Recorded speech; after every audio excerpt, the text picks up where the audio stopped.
शुरुआत सुनील के लिए कुछ आसान नहीं थी। लाशें तो इससे पहले भी देखी थी मगर किसी जंग जैसी नहीं। फिर भी उसने वक्त का बहुत डट कर सामना किया और बहुत ही जल्द आर्मी पर्सनल्स के ग्रुप का अहम हिस्सा बन गया। वहीं वो एक आर्मी जनरल से मिले जो बहुत कम वक्त में उनके बहुत खास दोस्त बन गए। सुनील ने अपनी शादीशुदा जिंदगी की तकलीफ उसके साथ बांटी। आर्मी जनरल ने बहुत साधारण सा नुस्खा दिया, अगर तुम्हें वो पसंद नहीं है तो इस बात को छुपाते क्यों हो, और क्या फायदा छुपाने का, अपने घर पर तुम्हें बात करनी चाहिए भाई। बात करने की कोशिश तो कई बार की मगर डरता हूँ, सुनील ने जनरल की बात काटते हुए कहा। उसी बात के बीच जनरल को एक सुझाव आया, खत। हाँ यार, तुम खत क्यों नहीं लिखते? अभी घर वाले लाजिम तुम्हें लेकर बहुत इमोशनल होंगे। देश के लिए जो निकले हो, और तुम्हें उनका सामना भी नहीं करना पड़ेगा। और अगर जिंदा रहे, घर लौटे, तब तक आई एम श्योर वो समझ जाएंगे। ये सही है। Thanks man, thank you. ठीक है, फिर तुम लेटर लिखो, पोस्ट मैं कराऊंगा। ये कहकर आर्मी जनरल वहां से चले गए। पूरी रात सुनील सिर्फ इसी कश्मकश में रहा कि क्या लिखा जाए। आखिर में एक पुराना कागज और जनरल से मांगी हुई कलम से उसने अपने घर के नाम पहली बार सच लिखा। खत लिखा। माँ, मैंने इससे पहले कभी किसी को कोई खत नहीं लिखा, ना ही आपसे कभी दूर रहा, मगर आज ये लिखना जरूरी था। आपको ये इसलिए लिख रहा हूँ क्योंकि शायद पिताजी मेरे जज्बातों को नहीं समझ पाएंगे। मैं हमेशा इस बारे में बात करना चाहता था मगर कर नहीं पाया।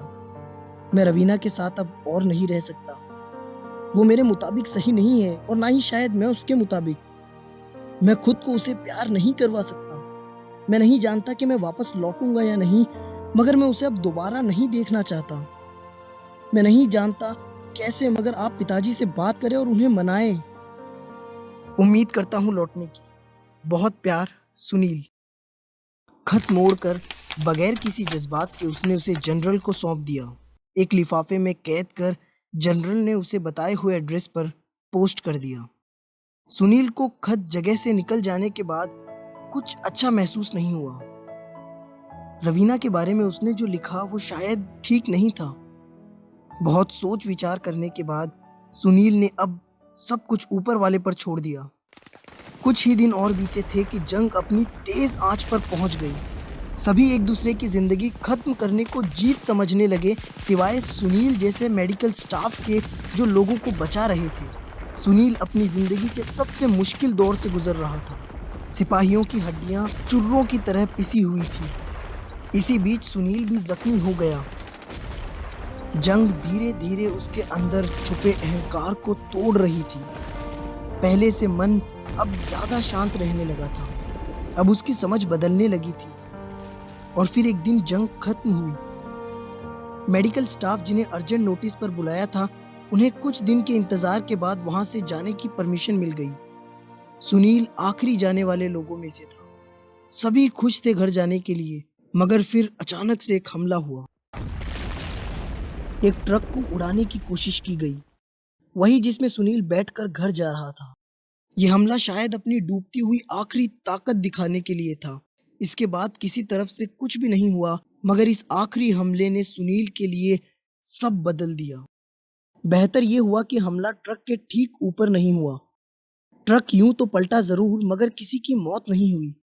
सुनील की पसलियां मगर टूट चुकी थी। दूसरे लोग जो बच गए, उन्होंने उसे तुरंत ही नजदीक के अस्पताल में दाखिल कराया, मगर रास्ते में खून बहुत बह चुका था। पसलियों के टूटने से सुनील उसी वक्त बेहोश हो गया।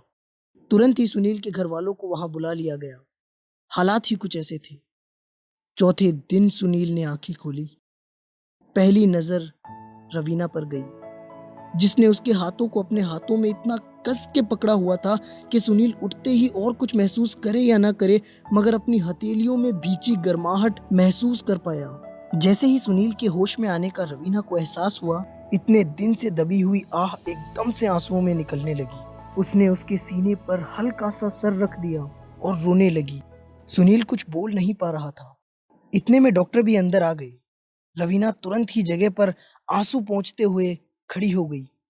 कुछ बॉडी चेकअप्स और मॉनिटर को ऑब्जर्व करने के बाद मुस्कुराते हुए उसने कहा, घबराने की जरूरत नहीं है, अब हमें तो लगा था कि आपको वापस ही नहीं देख पाएंगे। खैर, अब सब ठीक है। मगर एक बात कहूँ सुनील साहब, फील्ड में आप बेशक हीरो होंगे, मगर आपकी जिंदगी की असली हीरो आपकी वाइफ है।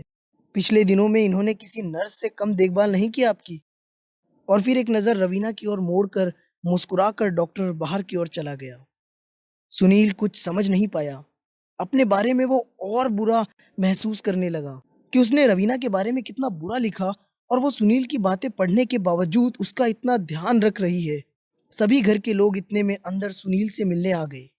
रवीना उन सभी के पीछे खड़ी सभी को खुश देख रही थी। कुछ वक्त बाद सुनील धीरे धीरे बोलने लगा। हल्की हल्की आंसुओं की धार हर लफ्ज के साथ निकलने लगी। अपने जहन में सुनील खुद को कोस रहा था कि जो लड़की उसकी इतनी कद्र करती है, उसे वो अपनी जिंदगी से दूर भेजना चाहता था। नर्स के बाहर जाने के बाद सुनील ने रवीना का हाथ अपने हाथों में थाम कर उससे कहा, आई एम सॉरी, मुझे माफ कर दो।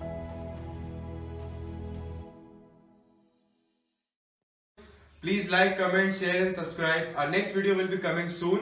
I hope you will enjoy it. So please enjoy till then and goodbye.